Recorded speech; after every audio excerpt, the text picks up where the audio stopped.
सोचिए, अगर आपकी सैलरी 30,000 रुपए है और महीने के एंड में अकाउंट ऑलमोस्ट जीरो हो जाता है, ना सेविंग होती है ना फ्यूचर सिक्योर लगता है, तो आप अकेला नहीं हो। इंडिया में लाखों लोग इसी प्रॉब्लम से स्ट्रगल कर रहे हैं। लेकिन सच ये है, प्रॉब्लम सैलरी कम होने की नहीं है, प्रॉब्लम मनी मैनेजमेंट की है। आज मैं आपको 5 सिंपल रूल्स बताऊंगी जिन्हें फॉलो करके 30,000 रुपीज सैलरी में भी सेविंग पॉसिबल है। इंडिया में बहुत लोग 20,000 से 40,000 सैलरी रेंज में काम करते हैं। फिर भी कुछ लोग सेविंग कर लेते हैं और कुछ लोग सैलरी आते ही खाली हो जाते हैं।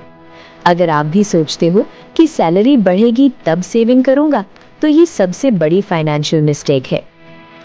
Rule 1, 50-30-20 rule. इसका सिंपल सा फॉर्मूला है, 50% जरूरी खर्च, 30% लाइफस्टाइल, 20% सेविंग।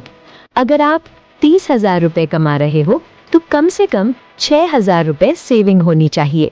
अमाउंट छोटा लग सकता है, लेकिन हैबिट बहुत पावरफुल होती है। रूल 2, पहले सेविंग करो। सेकंड रूल बहुत पावरफुल है, पहले सेविंग करो फिर स्पेंडिंग।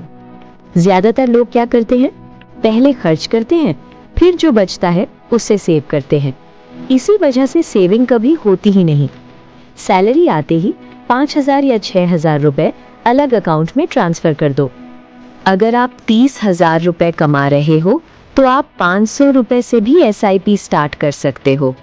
लॉन्ग टर्म में यही छोटी SIP लाखों रुपए बन सकती है।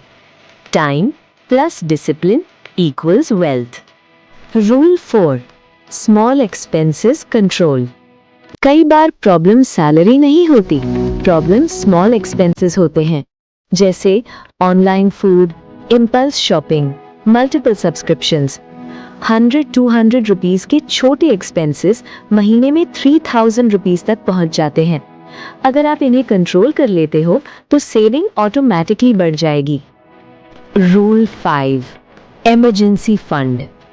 हर इंसान के पास कम से कम 3 to 6 मंथ्स एक्सपेंसेस का फंड होना चाहिए। ये फंड आपको जॉब लॉस या इमरजेंसी में डेट लेने से बचाता है। याद रखिए, रिच बनने के लिए बड़ी सैलरी नहीं, सही हैबिट्स चाहिए। अगर आप 30,000 रुपए सैलरी में सेविंग सीख गए तो 1 लाख रुपए सैलरी में वेल्थ बनाना बहुत इजी हो जाएगा। अगर आपको ऐसे ही सिंपल फाइनेंस टिप्स चाहिए तो चैनल स्मार्ट निवेश को सब्सक्राइब जरूर करें।